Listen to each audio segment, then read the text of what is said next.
Assalamualaikum warahmatullahi wabarakatuh. Waalaikumsalam. Oke, sahabat Mastik TV, jumpa lagi di acara Ngopi ya, Ngobrol Pintar. Dan pada kesempatan hari ini saya sudah ditemani oleh tamu yang sangat spesial, hahaha, gitu ya.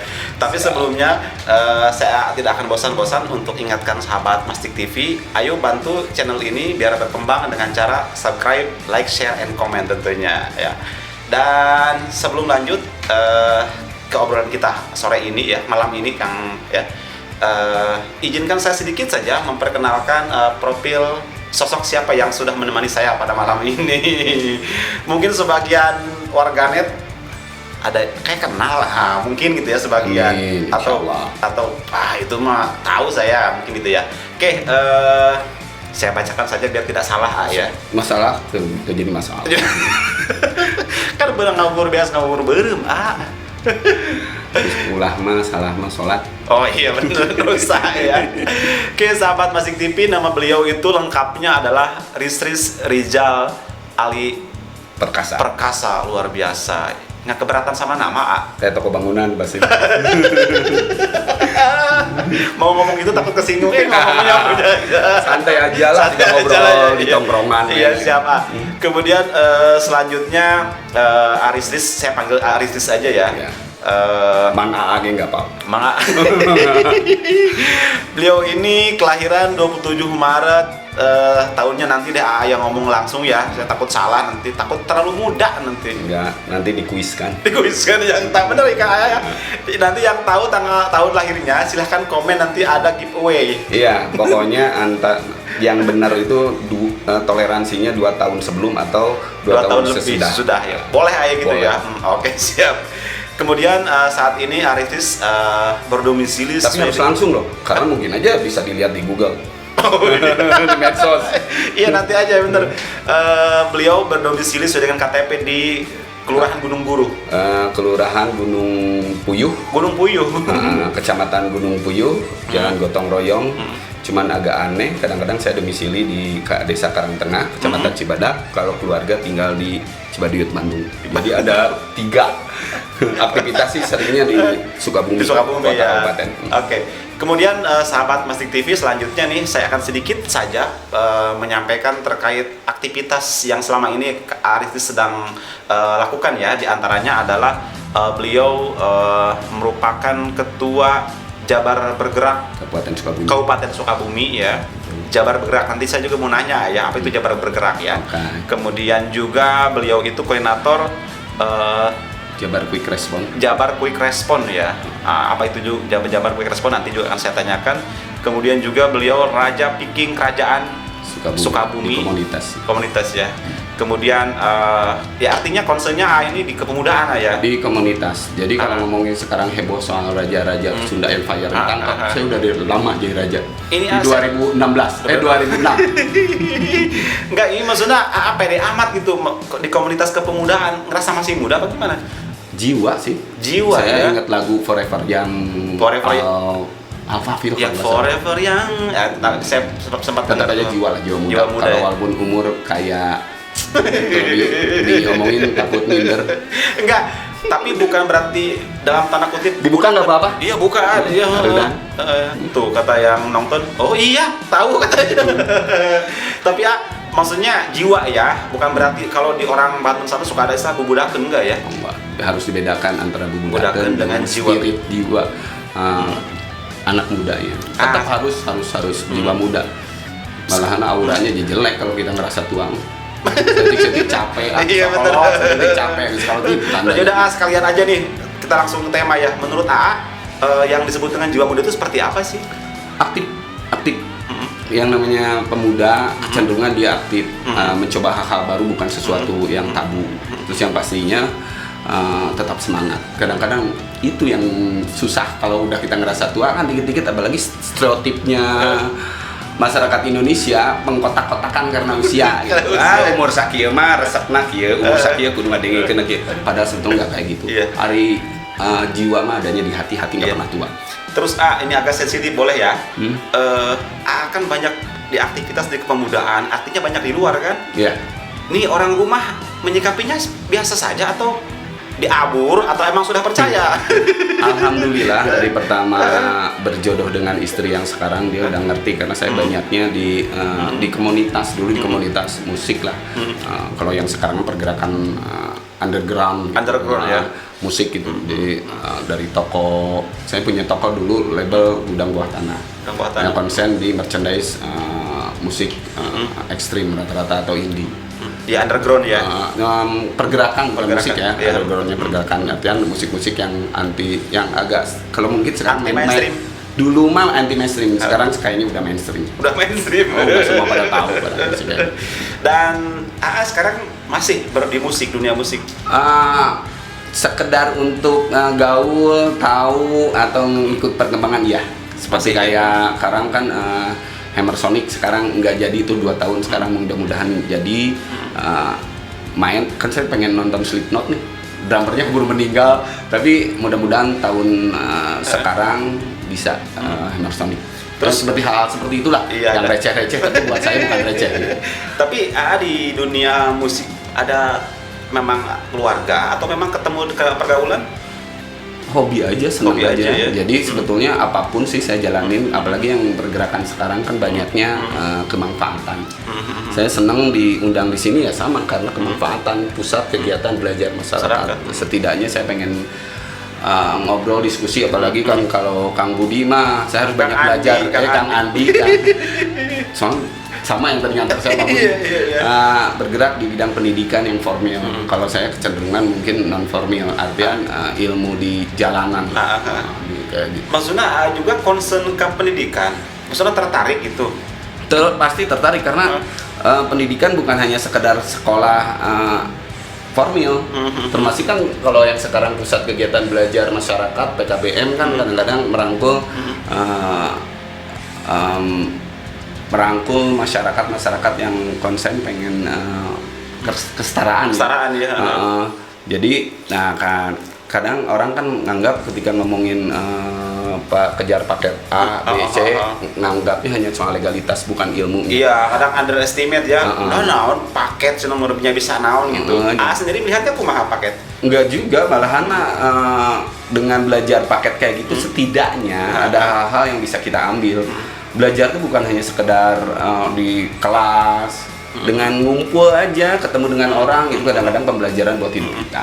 Iya, apalagi sekarang kan lagi digemborkan ya Merdeka Belajar ya. Betul. Cek saya mah Merdeka Belajar teh PKBM Iya, bebas. Bebas kan. Merdeka Belajar teh kan merdeka kan bebas kan. Jangan lupa banyak atau bukan pentolan kali ya, lulusan-lulusan yang PKBM bisa menjadi orang yang bermanfaat. Banyak dewan juga lewat jalur PKBM. Banyak pengusaha lewat jalur PKBM. Jangan dianggap bahwa ketika sekolah PKBM itu hanya ngejar legalitas bentuk ijazah, enggak. Belajar karena ya tadi ketika belajar bisa dimanapun, termasuk ya di komunitas. Betul lah ya, karena nih saya pribadi, kita kan dulu pernah sekolah ya. Saya bukan mau menjelekkan pendidikan formal ya. Cuma memang belajar itu kan tidak semua suka ya. Ya senangnya dia belajar nulis gitu, maksudnya mendengarkan ceramah gitu ya. Kalau saya lihat di PKBM malah lebih menarik ya, karena ada belajarnya juga, ada prakteknya juga, dan tidak terbatas ruang dan waktu Bayangkan tos sepuh gitu ya, dia ingin belajar lagi, tapi mereka kan bukan ngejar ijazah kan Terus kalau menurut AA sendiri nih, saya sendiri rada awam tentang PKBM ya, kan belajar. AA mengenal PKBM itu sejauh mana, atau AA kenal dengan teman-teman di PKBM sudah lama dengan Kang Aris? Sebetulnya nggak lama, kita ketemu karena pergerakan kerelawanan aja. Berawal dari situ. Kemanfaatan. Kebetulan saya kan di Jabar bergerak, aktif di wilayah-wilayah Kabupaten Sukabumi, termasuk saya ngejak Kang Aris, direktur di PKBM kan. Sok dia kan secara administrasi dia bisa tertib, terus saya bisa belajar juga karena saya bukan dari orang aktivis yang dibesarkan oleh organisasi, saya dibesarkan oleh komunitas. Jadi hal-hal yang formal kadang saya tidak menguasai. Malah yang non formal gitu ya. Jadi sekarang saya diundang juga, ngomong pengennya tuh yang ngobrol ngalir aja gitu ya. Nongkrong aja. Dan yang kopi. Betul, yang diambil satu, kita bisa belajar dimanapun dan hobi aja bisa menjadi profesi kita. Iya. ingat Jabar Bergerak, Kang Aris kan, Arisnya di sini kan di PKBM ya, di pendidikan non formal. Terus Aris di Jabar Bergerak, kayak ada hubungannya Anya. Pasti, karena kan Jabar Bergerak sebetulnya orang suka rancu ketika ngomongin Jabar Bergerak adalah kerelawanan sosial, padahal bukan. Adalah Jabar Bergerak adalah pergerakan kemanfaatan. Ada 5 bidang. Ada bidang pendidikan, dosennya dengan Aris. Ada bidang Pakuya. Pakuya itu pariwisata, kuliner dan budaya. Ada agama. Ada agama. Ada pendidikan dan sosial. Jadi dari 5 cakupan.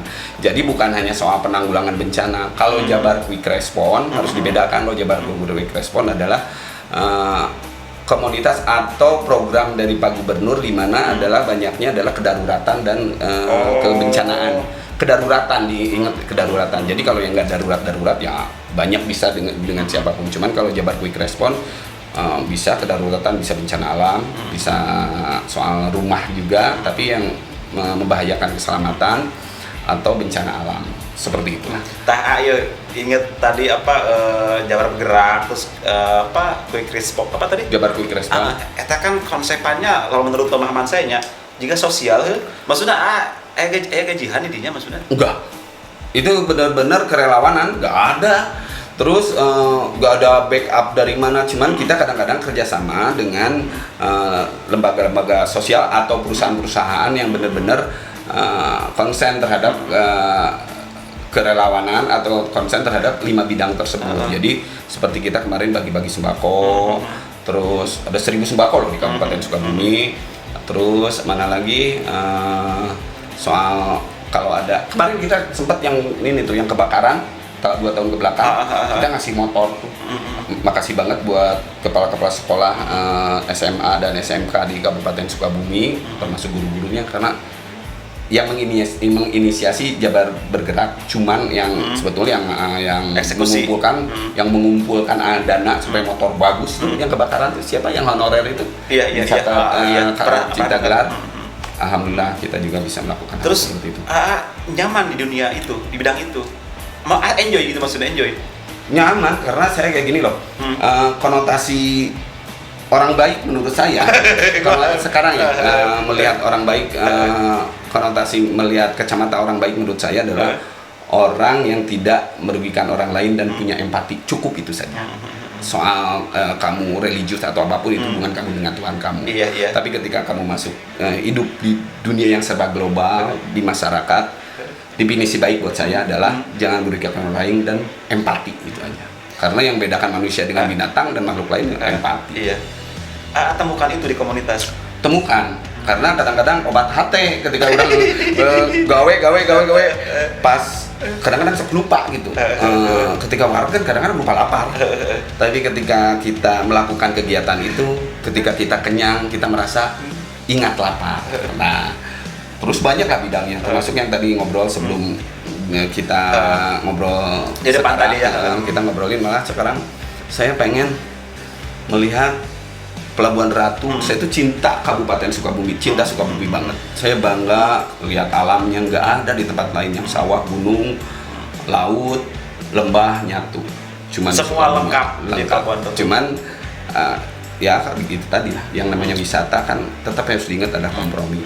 Terus saya melihat yang saya pengen cita-cita dari dulu adalah pengen bikin monumen Dede Suryana. Dede Suryana yang surfing ini. Memang apa yang lihat dari sosok beliau itu? Aneh, saya pas di Bali ada foto-foto kalau nggak salah sama buku atau foto-foto Quicksilver atau apa tuh produknya tuh senanya Quicksilver, terus ya orang mana ya ngomong Cimaja, terus nanya, malah pas dia ngomong dari Sukabumi, dia malah tahunya Dede Suryana di Sukabumi itu. Mungkin karena di toko merchandise surfing ya, Quicksilver kalau nggak saya. Terus saya baca profilnya, gila nih orang asli lagi. Sampai ke di National Geographic, profilnya dia difilmkan. Cerita dari kecil, dia kan kalau nggak salah anak ustad ya, sekolahnya gitu di sekolah MTS. Gila, kenapa orang kayak gini di Sukabumi nggak dibikin monumen gitu, ada patung, bukan arti kita dibikin bentuk penyembahan, sama sekali bukan.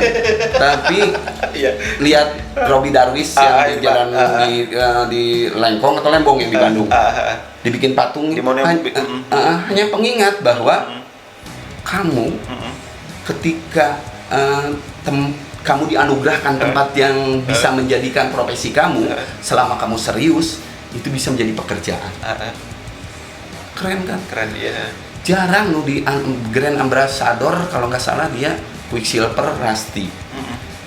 Orang kayak Billabong, kan produk-produk server tuh kayak Billabong, Quicksilver, Rusty, Real, Qualcomm, mana lah banyak lah.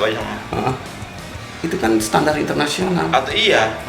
Dede Suryana tuh diperbutkan oleh produk itu, kan. Terus kemarin kan kalau ngomongin PON di Papua. Walaupun dia dapat perunggu, tapi sebelumnya kan dia membawa nama Indonesia, apalagi Sukabumi. Di dunia. 1 juta di Janeta. 1 juta. Nampak ke kamera deh, misalnya ngomong ke pihak yang terkait tentang ini, ini meskipun ide kita sederhana dan kecil, kalau misalkan ditonton banyak orang kan bisa jadi besar gitu, silakan.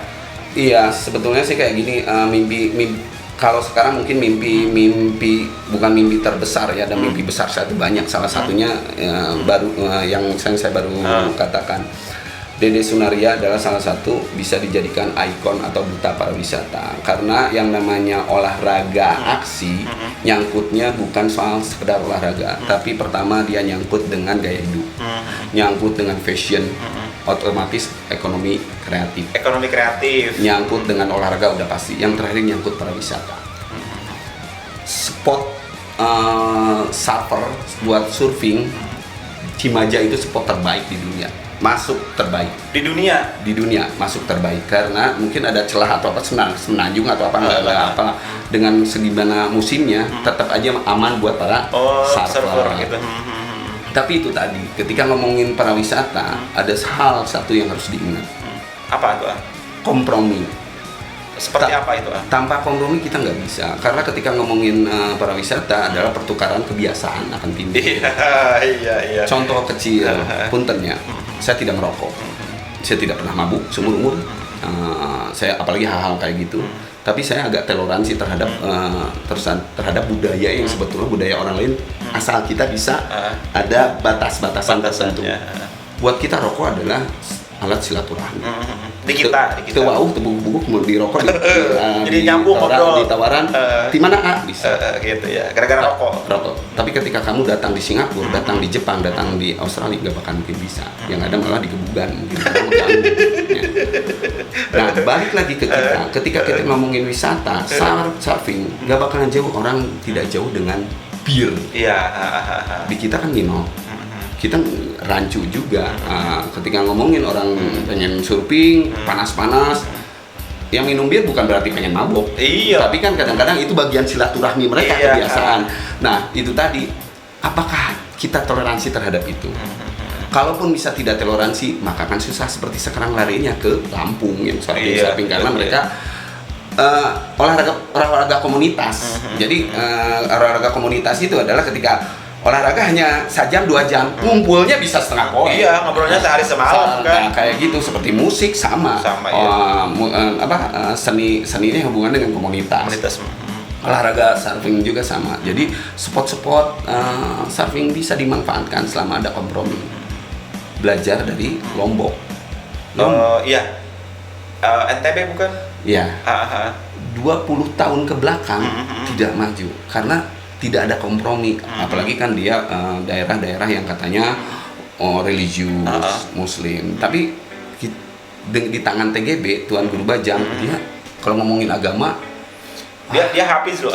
Hafiz, ketua alumni Al-Azhar. Kalau ngomongin soal tempatnya lah, tapi dia bisa kompromi, ada pemisahan antara hal-hal yang sebetulnya bikin jadi masalah.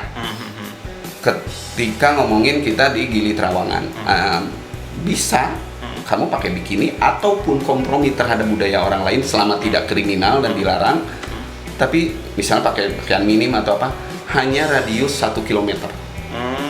Ada aturannya. Regulasi yang jelas. Ketika dia jalan ke 1 kilometer ke pantai harus pakai rapi. Nah dari situ kan ada kejelasan. Jadi orang yang mau piknik atau tamasya, dia ngerasa ada wilayah. Oh di wilayah orang di nyaman loh. Ada aturan anu jelas. Nah kalau selama itu tidak ada, nggak bakalan. Sekarang Lombok maju, wisatanya maju. Udah gimana nggak maju? Hampir sama dengan Bali. Iya Lombok yang kemarin MotoGP itu. Ada kompromi yang jelas. Jadi hitam putih. Nah kalau misalnya di Sukabumi, Cimaja jadikan kayak di Kutenya atau daerah wisatanya, ada hal yang harus dikompromikan. Selama tidak kompromi, hanya satu keniscayaan para wisata bisa jalan. Dan akan terus berbenturan ya. Akan berbenturan. Nah naon di sweeping naon kayak gitu. Harus dibikin aturan, regulasi yang jelas. Ada spot-spot tertentu yang bisa. Toh kamu bisa di sini.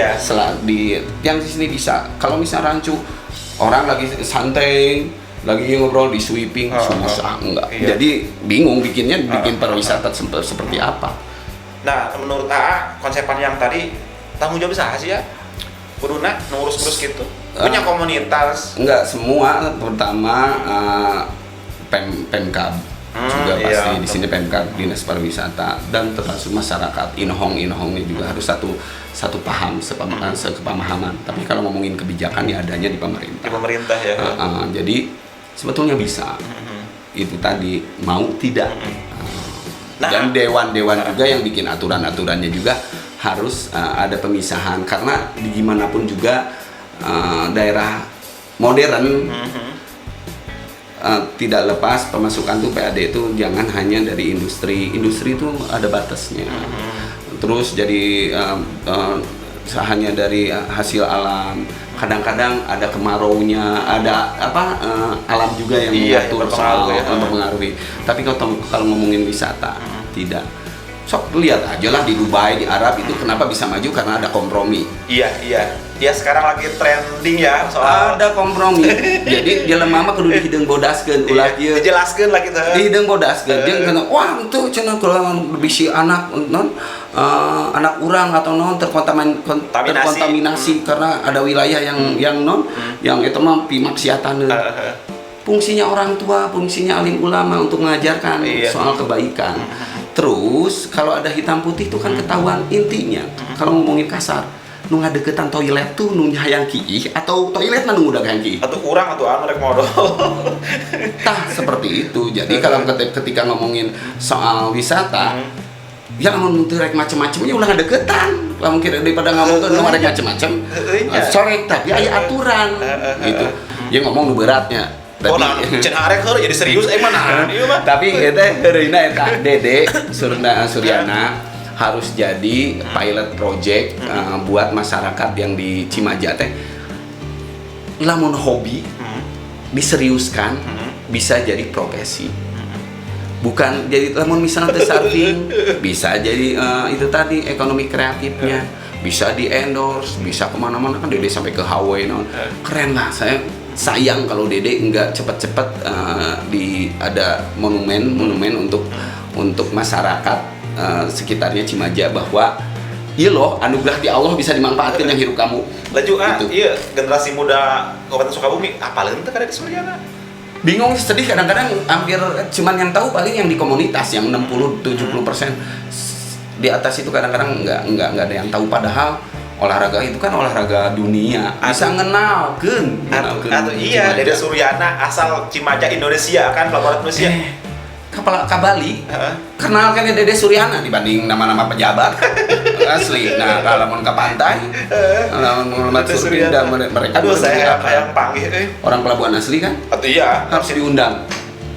Oke, tim Mastik TV agendakan. Bener serius? Saya pengennya sih PKBM jangan terlalu serius banget, karena yang namanya seriusnya hese untuk jalan kita podcast. Tadi kan jenuh, nya anu ringan-ringan ge lah.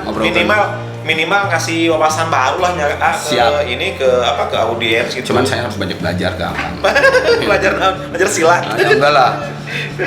Jangan lupa loh, saya tuh punya penyakit jiwa. Saya tuh penyakit saya tuh susah pengucapan, ada disleksia. Disleksia. Saya punya penyakit. Disleksia lambat bicara. susah untuk mengeja. Ya, itu ngomong lancar. Huruf-huruf kadang-kadang saya nggak inget. Lamun enak nama-nama orang ingat. Oh gitu. Saya bisa ngomong tuh di usia 5 tahun. Terus sok tukar-tukar huruf, Iya. ngomong belepotan, tapi bukan menjadi batasan. Jadi banyak yang disleksia atau orang-orang yang kurang yang punya bawaan-bawaan penyakit yang susah disembuhkan, sebetulnya kita bisa belajar untuk manfaat buat orang banyak. Saya tuh disleksia, saya tuh paling nggak bisa pidato. Kadang-kadang kalau ngomong pidato yang formal karena ketukar-ketukar. Iya di Jabar Bergerak, di Jabar Quick Respon. Eta kan komunitas yang butuh komunikasi. Apa ente kagok? Ada dua komunikasi itu. Ada komunikasi formal, komunikasi antar individu. Kalau saya ngobrol antar individu, bisa nyenengin ku cara heureuy, ku cara ngomong jorok. Kadang-kadang kita mah ngomong jorok jadi satu kedekatan. Lamun itu tapi pidato. Tapi ketika ngomongin pidato, saya agak canggung karena itu tadi kadang-kadang saya ngomong loncat-loncat, huruf ke huruf kadang-kadang suka nggak jelas. Seperti saya misalnya ngomongin misalnya huruf regulasi. Itu tes saya itu harus nyimpan. Oh iya harus regulasi karena kadang-kadang datangnya jadi relaksi bisa kayak gitu. Gitu. Jadi kalau disleksia itu penyakit ya adalah gangguan dalam proses belajar yang ditandai dengan kesulitan membaca, menulis atau mengeja. Penderita disleksia akan kesulitan dalam mengidentifikasi kata-kata yang diucapkan, mengubahnya jadi huruf dan kalimat. Saya itu seperti itu dari kecil dan itu jadi bahan olokan buat saya. Tapi walaupun saya dibully dari kecil itu bagian dari orang dekat dengan saya, bagian akrab dengan abdi. Jadi nggak dijadikan stres enggak. Orang banyak ngaledek ketika saya ngucap salah. Ini bagian dari orang pengen dekat dengan saya. Artinya buatan tuh masalah kan? Dulu jadi minder. Dulu ya mungkin. Tapi sekarang belajar. Seperti itu. Sekarang saya belajar juga. Tapi jika pejabat ngomongnya bisa tuh jadi pejabat. Maksudnya ketika emang terlihat ngelucu, tapi ketika kayak tadi serius. Jika gitu maksudnya pantas lah ngomong di depan podium gitu, depan orang banyak. Kalau ngobrol podium itu tadi kadang-kadang ada kata-kata yang ketukar, atau kadang-kadang hilang di memori. Ya, disleksia seperti itu. Doang ngeblank gitu. Tapi kan banyak yang Einstein katanya disleksia, Tom Cruise disleksia. Iya. Banyak yang disleksia. Jadi sebetulnya dulu menjadi kekurangan saya jujur aja minder karena jadi bahan olok-olok ketika pengucapan salah. Sampean aja saya bisa ngomong sampean itu kelas 6 SD. Karena nangsean dongkapna. Jadi nangsean. Jadi salah satu di pusat kegiatan belajar masyarakat PKBM ya salah satunya memberi spirit pada orang juga bahwa belajar itu tidak mengenal batas, tidak mengenal usia, tidak mengenal waktu. Tidak mengenal kekurangan orang gitu ya. Siap. Terus kan gini katanya kalau misalkan kita lemah di satu bidang, misalkan tadi agak susah gitu bicara ya, itu kan di satu sisi. Ngerasa nggak bahwa saya punya potensi di bidang yang lain gitu, tak? Itu tadi saya menekuni apa yang saya suka. Saya dulu senang musik bukan berarti dulu ngeband. Alhamdulillah dulu sempat rekaman. Malah selebor saya. Nama bena. Dulu tahun 94 ada saya ikut di pesta alternatif namanya Nobra. Album 1, album 2 di Musika. Terus kalau udah 1, 2 mah udah anak band berarti. Satu lagu cuman. Pasti yang satu album di Loh Selebor sama satu label mau Bumerang Jamrut. Satu album tapi nggak jadi apa. Rocker. Dulu cenah pengen. Tapi dari situ sebetulnya bukan saya pengen, saya nggak mau jadi artis, pengen jadi diri sendiri ya. Artinya di bidang itu kena suka ya? Suka dan bukan kan saya harus sadar diri bahwa apa yang saya suka itu bukan berarti tidak harus sadar tahu saatnya berlari, sadar saatnya berhenti.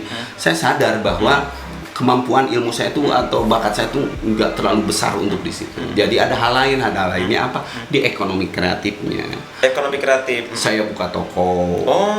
Baju-baju merchandise. Tukang bisnis.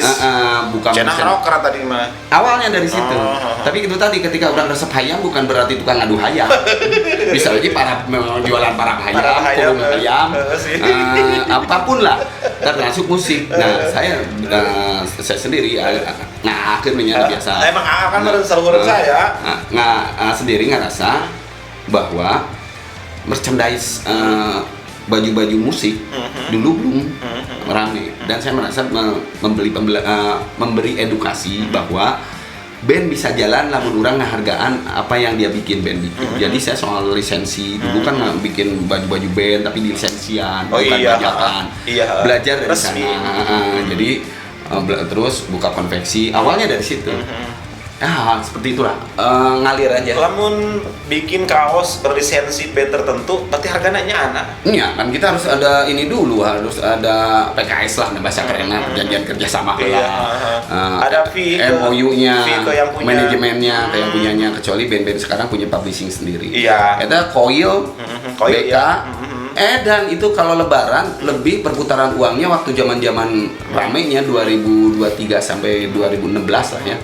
Baju lisensinya atau bajunya dia yang berlisensi resminya dia perputarannya lebih dari 400 juta. Edan. Coil, kaos. BK bisa gerak, bisa kaya, bukan hanya dari manggungnya. Tadi merchandise-nya. Edukasi soal penghargaan itu adanya tuh di komunitas. Iya, di komunitas. Tadi itu yang anti mainstream. Iya. Soalnya kalau yang mainstream kan sebetulnya ada perlawanan, kalau ada kata misalnya mainstream, anti mainstream, mayor label, indie label, terus distro, distribution outlet sama factory outlet. Iya, itu kan perlawanan semua. Jadi hal-hal seperti itu yang dilakukannya ada di komunitas banyaknya. Jadi komunitas bukan musik aja, olahraga tuh yang tadi yang diomongin Dede Suryana, surfing itu juga salah satu olahraga aksi, tapi bagian dari komunitas. Gajah tuh walaupun bisa surfing gak pakai baju Quicksilver. Atau minimal di pantai pakai baju ieunya. Betul. Enak bagaimana sebuah brand itu menjadi ikonik aja. Atau misalkan kayak pakai merek tas, baju, celana kan sama-sama tas, baju, celana, tapi kita udah bicara ikon merek. Betul. Orang bangga. Saya juga tuh agak sayangnya kenapa Dede Suryana. Insya Allah dia kalau bikin produk dengan merek sendiri, insya Allah bisa jalan. Tak sampaikan atuh Undang aja dia, karena jangan salah tahu sepatu Macbeth sama Atticus kaos. Itu kan yang punyanya vokalis jeung gitarisnya Blink 182. Atau misalkan dari Suryananya dia punya brand kaos, topi, ya. Biar aku telaku Tapi momennya itu yang harus ada didukung sama itu tadi. Infrastruktur lamun kasaron jalan aja mah stockholding hubungannya dengan bisa di dinas pariwisata atau ada tetap yang namanya gitu ada bimbingan lah. Atau kan ikon kita kan Kelamaran tuh pantainya. Kita punya Dede Suryana pun nanti dikombinasikan gitu Tadi selama itu tadi kombinasinya itu yang tadi bilang olahraga hubungannya dengan pariwisata, pengen jalan, kompromi kuncinya. Kenapa Dede Suryana bisa nyaman di Bali? Karena kecenderungan komprominya lebih tinggi. Dia bisa berekspresi, dia bisa menjadi seseorang di aku. Kenapa di daerah sana? Karena itu tadi suka tidak suka wilayah tersebut yang bisa memberi rasa nyaman buat Dede Suryana. Dan mungkin Dede Suryana sekarang bisa nyaman juga di tempat kelahirannya kalau kita kasih fasilitas. Kalau saya sih satu aja, yaitu mimpi itu. Walaupun saya tidak kenal, belum pernah ngobrol, hanya tahu dari jauh, oh iya keren, jeleman keren, tapi saya nggak pernah ngobrol. Artinya kagum karena prestasi beliau ya. Iya. Saya ngerasa lu kudu jadikan non di ikon di Cimaja, karena datang ke Bali yang tahu Cimaja, Dede. Saya tahu dari majalah sosok beliau itu dari majalah. Saya pernah punya majalah berbahasa Inggris, tahu dikasih teman atau ya tentang surfing. Itu ada sosok beliau, tahu Quicksilver dari majalah itu. Keren ya. Dan itu yang munculnya Cimaja, Indonesia. Keren. Iya. Coba lamun saya jadi bupati. Atau coba karena hal yang kamera. Halo Bu Bupati. Saya akan foto dia, akan saya pajang di kantor Setda. Iya, akhirnya kita kan cek abis ceritanya kita bicara pariwisata, industri kreatif dikombinasikan kan. Itu bisa jadi ikon Indonesia kreatif. Coba di mana sih aya nu bisa nempel eta nu resmi Quicksilver. Yang pasti kalau ngomongin soal ekonomi atau ngomongin soal profit, udah nggak bakalan bunten ya, bukan sampai nggak bakalan ada. Susah orang untuk beli karena mahal. Tapi kan butuh branding. Saya pernah Facebook Dede Suryana topi 310.000 topi. Tapi kan butuh branding kan. Quicksilver. Kita bangga di daerah kita di Cimaja ada orang yang jual produk resmi, harganya harga seperti itu, produk luar. Terus yang jadi brand ambassadornya orang lokal. Pribumi. Walaupun sebetulnya banyak produk-produk kita yang independen keren kayak IT 347 sama itu kan ngejarnya server dulu sempat ada tokonya di sini. Waktu masih banyak rame-rame bule di sini. Iya. Tapi ya karena di sweeping jadi bolehnya nyikir. Iya, riskan kayak. Bolehnya nyikir toko jadi nggak ada. Ya begitulah, ya namanya juga hidup ya, ada aja hal-hal yang sebetulnya menurut kita bagus tapi menurut orang lain nggak bagus, apalagi dihubung-hubungkan dengan politik atau suara. Susah. Ngesobat kadinya mah beresan cecah. Begitu. Kurang begitu tertarik sih saya kalau bicara politik ya. Ini nih saya rada punya unek-unek nih, industri kreatif. Enak kan kerja jadi jargon ya di pemerintahan ya dengan Menteri Kemenkraf itu saja Uno. Lamun sendiri melihat industri kreatif tadi selain musik, pariwisata, emang kudu kumaha sebenarnya CKA? Industri kreatif adalah sebetulnya kalau ngomongin industri kreatif adalah industri yang sebetulnya tuh susah untuk dijabarkan dulu menjadi sesuatu industri menjadi profit yang bagus, padahal potensinya besar. Dulu apa sekarang? Dulu. Sekarang udah industri. Iya. Kalau ngomongin industri kreatif, enak dan naonnya dianggapnya kreatif. Nah, contohnya yang tadi teh, ketika kita ngeband, manggung jarang. Corona ya, Anda kan bukan corona dulu kan industri musik kayak gitu kan nggak di TV nggak disiap, tidak ada panggung, jarang lah gitu jarang. Ya. Mereka melakukan kreativitas sendiri. Kenapa sih dulu sampai musim distro? Iya, kaos distro terkenal apa? Artinya tahu nggak distro? Distributor orang suka menyelesaikan di sisi trotoar. Mungkin atau distro ada distribution outlet. Perlawanan dari factory outlet. Distribution outlet didistribusikan lewat outlet gitu. Itu pergerakan bawah tanahnya band-band yang gerak itu karena ketika manggung jarang duit ayah, tapi ketika dia bisa jual merchandise-nya, jual kasetnya secara pergerakan independen, ada medianya distro itu. Tapi kan jadi rancu setelah udah jadi industri atau jadi mainstream, setik-setik nonton di ngaranan distro. Orang kadang-kadang nggak tahu distro itu apa. Seperti itulah. Jadi dari hal-hal dari komunitas sebetulnya pergerakannya. Bisa komunitas dari kuliner juga banyak, komunitas-komunitas yang dulu sebetulnya makanan-makanan yang nggak terpikirkan sekarang jadi trendy. Dulu seperti keripik maici, udah hilang. Nah itu kan awalnya dari industri kreatif. Sebetulnya keripik itu aneh, tapi dibikin kumaha jadi unik. Keripik gitu kan. Padahal mau di pelabuhan misalnya air receh lah. Kan mengenal receh, saya pas di sini receh cicue. Saya pas di Pelabuhan Ratu ini receh cicue. Artian industri itu bisa menjadi olahan kreatif ketika dibentuk, orang jadi minatnya banyak, hal kayak gitulah. Jadi yang namanya industri kreatif adalah sesuatu yang sebetulnya nggak terpikirkan oleh kita, tapi bisa menjadi sesuatu yang profit besar, bermanfaat, dan itu bisa dari segala bidang. Ya artinya segala sesuatu ketika dibicara dikreatifkan itu ya bisa jadi gitulah. Termasuk podcast industri kreatif. Didoakan sing jadi Vindes. Dan satu lagi Saha nggak ada. Saya termasuk yang sering mantengin channelnya Pindes. Iya, Vincent Desta. Iya, senang aslinya. Ngocol-ngocolannya itu natural gitu obrolan tongkrongan. Obrolan tongkrongan patah peletuk tapi lucu tapi mengena gitu Iya, sekelas Najwa Shihabnya dia bawa ke Pindes. ke bawah degel maksudnya itu Pindes-nya. Di sini juga nanti kalau bisa jangan terlalu serius-serius banget. Iya, yang penting dina heureuna aya manfaatna kayak gitu. Ya, nah eta anak beresan. Wah kan kela tuh kita sampai kayaknya iya. Wah, geus rapi-rapi kela tuh bisi. Kita yang pakai kacamata, sih kata bokolot teh nya. Henteu. Oh iya, inget di kacamata, inget di bahasa kolot. Apakah komunitas tadi ya? Apakah justru di komunitas itu menemukan jati diri dan membuat terlihat nyaman dan awet muda?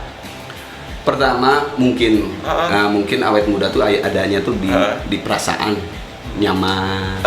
Lamun ningali obrolan tadi tahu band-band underground yakin teh lamun lahiran 50 60 tahunan, umur 50 tahun lah, Bro. Saya usia 50 tahun, setengah abad. 50 tahun jalan. tapi ada bukan artinya ngelarang ya. Itu mah soal kebahagiaan tuh tiap orang Maksudnya, beda-beda. eta bentar 50 tahun. 50 tahun. Saya kelahiran tahun 72, 27 Maret 72.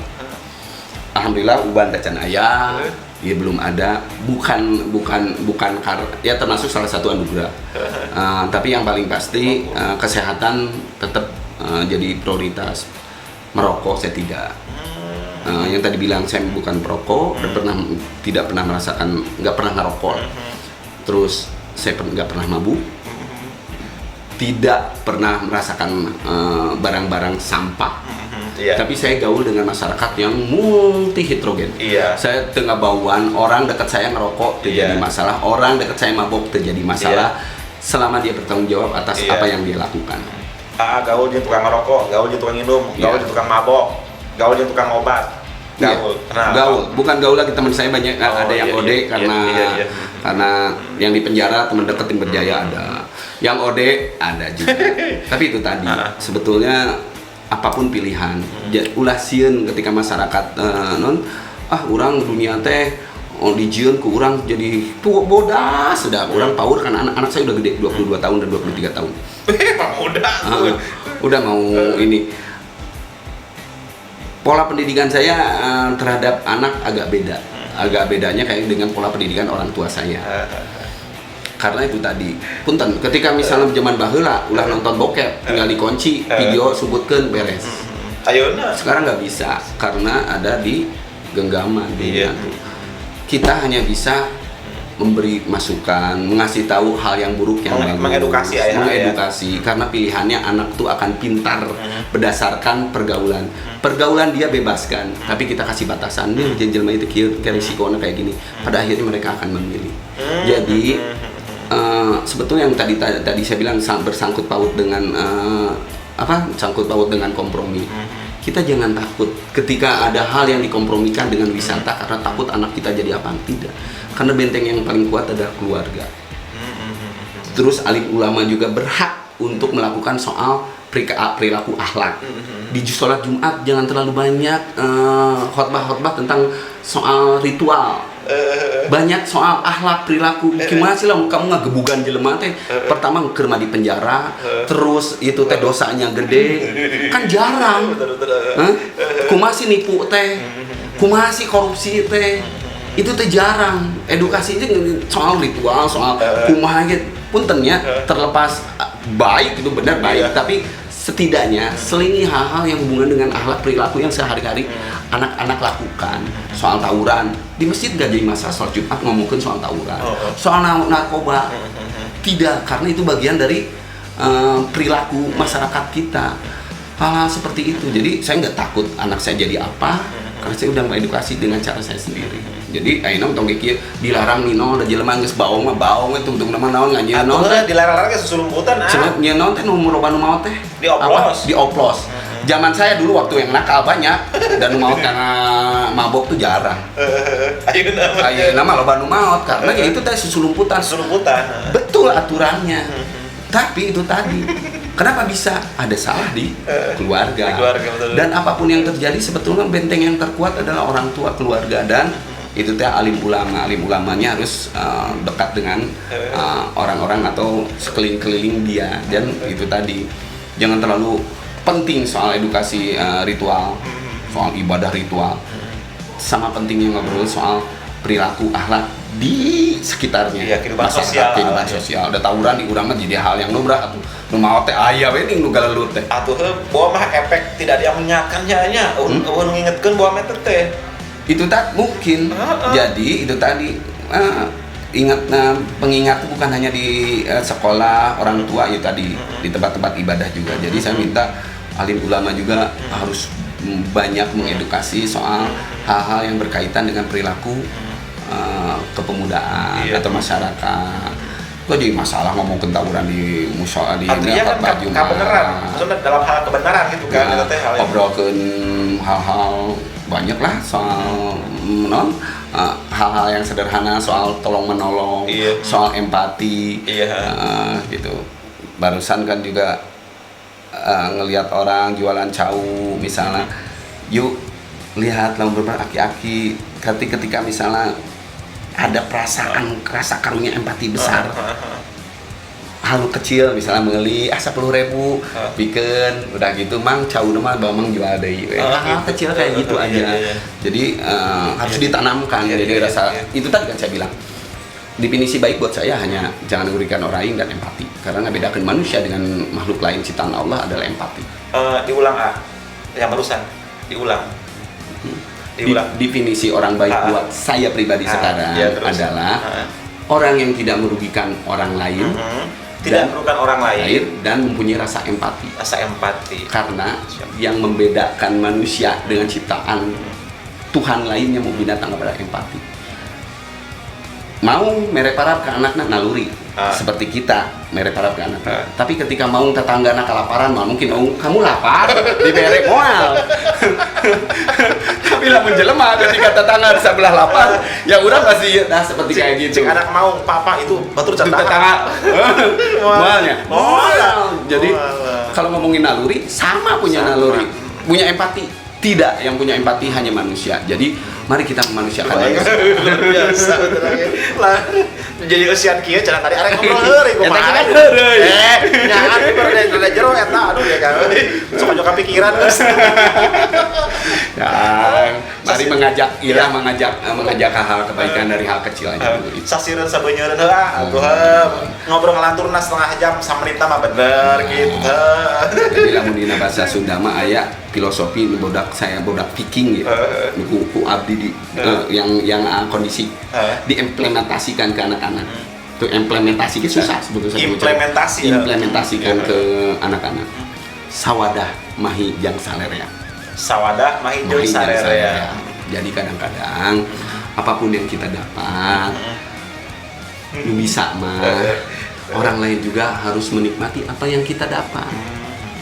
Ya diajarkan zakat ayah, diajarkan sedekah ayah, tapi ulah pas ritualnya aja, mungkin aja zakat teh pas deket Idul Fitri, mere zakat, sedekah teh pas ayah ieuna kan eta enggak.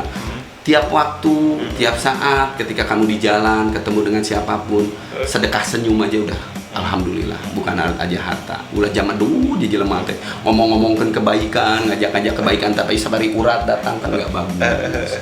Hal seperti gitu, karena hidup adalah canda dan tawa. Mari kita membahagia.